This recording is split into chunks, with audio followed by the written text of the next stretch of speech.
really noticed a couple of things. One, what happened to my face? Well, I got makeup for Christmas, so I was like, why not try it out?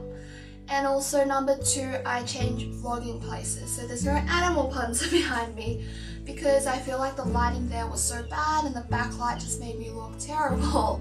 So I changed shooting places, but at least you guys can see Pepper right here. So yeah, so today I'm going to be talking about a topic that has been stressing me out for a couple of months. It's going to be about my bunny. Now, just a disclaimer, I love my bunny. I would do anything for her. It was just the process of having her has been super difficult, but I am so glad I persevered.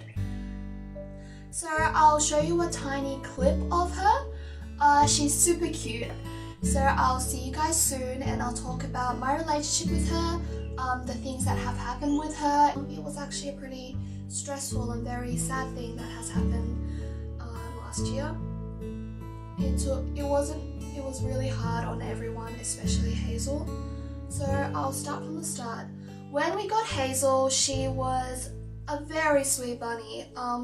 She was super well trained. She liked pets and cuddles, and she was just super sweet. We used to free roam our bunnies in the garden, and then at night we would bring them back in, and the second you called Hazel, she would hop right back in if you gave her a treat. So Hazel was just an amazing bunny. At that time we had two bunnies, Hazel and Nut. Hazelnut, but Nut isn't with us anymore, and I'll be talking about that. So let me just say, Nut and Hazel are both females. Their relationship wasn't that great. There's a lot of dominance issues if you keep bunnies of the same sex, and even after they were de-sexed, they would fight. Actually, it was more like Hazel was being bullied. Nut would chase Hazel, Nut would hump Hazel, Nut would bite chunks of fur out of Hazel, and it was just so sad to see. Nut was a pretty aggressive bunny. She would bite us, she would bite Hazel, while Hazel was way more docile. So after that happened, when the bullying started, Hazel closed off a little bit. She was always anxious and scared. I mean, you probably would be, right? Yeah, it was just really sad to see. So one day we decided to separate them. We put Nut on the bottom and we put a barrier on the opening, so Hazel was on top so Nut couldn't get up. That night something happened. So we did everything. We put all the bunnies back in the cage and we closed it. So you would think that would deter foxes from coming in and eating the bunnies, but no. Don't get me wrong, I absolutely love foxes. I think they're really fascinating creatures. Just from this story, you can evidently tell how smart they are. And I really do like them, but not when they've killed one of my pets. So that night, we thought they would probably sleep well, but then in the morning, we came to see the cage open. Now we definitely remember closing it, but Nut was nowhere to be seen, so we thought she might have just escaped. And then we found bones scattered and chunks of fur and blood, a bit of blood on the ground, and then we probably guessed what happened. A fox got to her.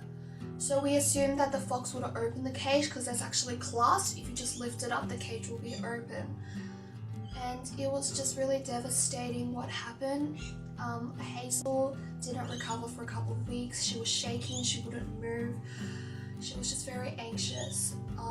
It affected my sister a lot too because Hazel was originally by bunny, but at that time I was super busy, so my sister was taking care of them and Nut was hers. And then a couple days later we locked the cage, and then we found that in the morning the clasp was open, but the cage didn't open because we locked it. So then yeah, our suspicions were confirmed. Something definitely got in and got Nut. So after that, Hazel wasn't as outgoing. She was terrified all the time. She wouldn't let us go near her, she wouldn't let us pat her. And then to make things worse, we moved houses. So moving houses for any bunny would be pretty stressful.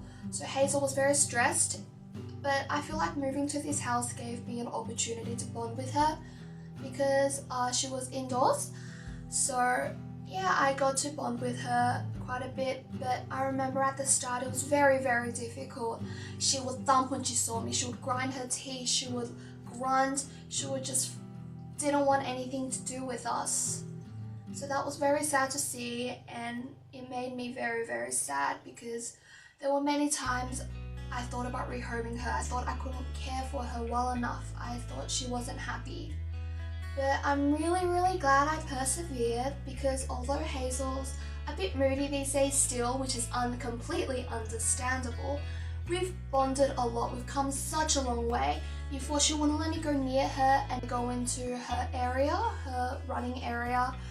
She's willing to take treats from my hands now, and she's willing to even sit on my lap. And the first time she let me touch her, because she hated being touched even at the very start, I cried. I was just so happy that my months and months of work had finally paid off. Like, there were many times in the bonding experience that Hazel just didn't seem to like me at all. She was terrified, and even these days sometimes she gets moody. That's completely understandable because bunnies are not naturally affectionate creatures, they are prey animals. But now I see Hazel doing binkies, I see Hazel grooming in front of me, and then when Hazel flops in front of me and lets me touch her, I'm just so happy. I am so glad I persevered. So if you're having an animal that is pretty difficult, I would suggest to just persevere because it is so worth it. It is hard, it is difficult, it does make you very sad when the animal's not reacting the way you want it to, but I feel like it just makes you feel so happy when your work finally pays off. I hope you guys liked seeing Hazel. She is a cutie, an absolute sweetheart, and she is absolutely adorable, and I love her to bits.